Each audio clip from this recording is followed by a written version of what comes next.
రాజులు 2వ గ్రంథము 11వ అధ్యాయం. అహజ్యా తల్లి అయిన అతల్య తన కుమారుడు మృతి పొందెనని తెలుసుకొని లేచి రాజకుమారులందరినీ నాశనము చేసెను.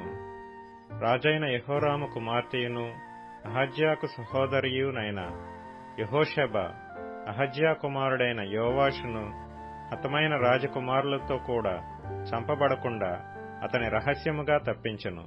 గనుక వారు అతనిని అతని దాదిని పడకగదిలో అతల్యాకు మరుగుగా ఉంచి ఉండుట చేత అతడు చంపబడకుండెను. అతల్యా దేశమును ఏలుచుండగా ఇతడు 6 సంవత్సరములు యెహోవా మందిరమందు దాదితో కూడా దాచబడి ఉండెను.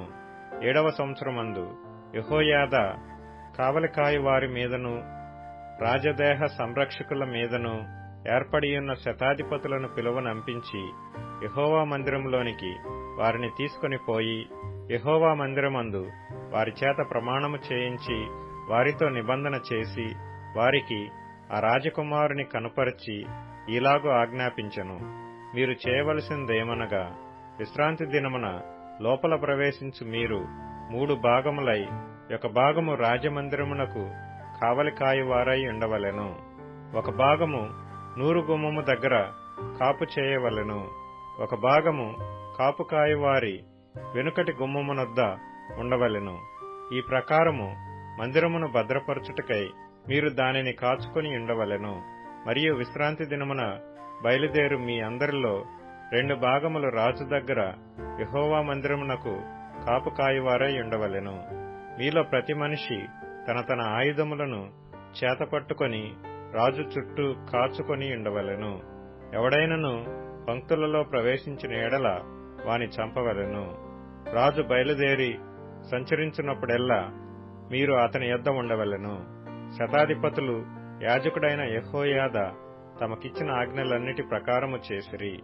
ప్రతి మనిషి తన తన మనుషులను తీసుకుని విశ్రాంతి దినమున లోపల ప్రవేశింపవలసిన వారితోనూ విశ్రాంతి దినమున బయలుదేరవలసిన వారితోనూ కలిసి యాజకుడైన యెహోయాదా యొద్దకు వచ్చెను.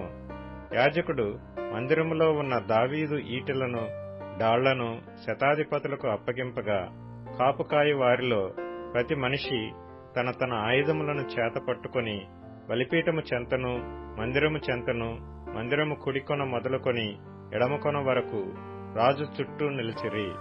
అప్పుడు యాజకుడు రాజకుమారుని బయటకు తోడుకొని పోయి అతని తల మీద కిరీటము పెట్టి ధర్మశాస్త్ర గ్రంథమును అతని చేతికిచ్చిన తరువాత వారు అతని పట్టాభిషిక్తునిగా చేసి చప్పట్లు కొట్టి రాజు చిరంజీవి యగుగాకని చాటించిరి.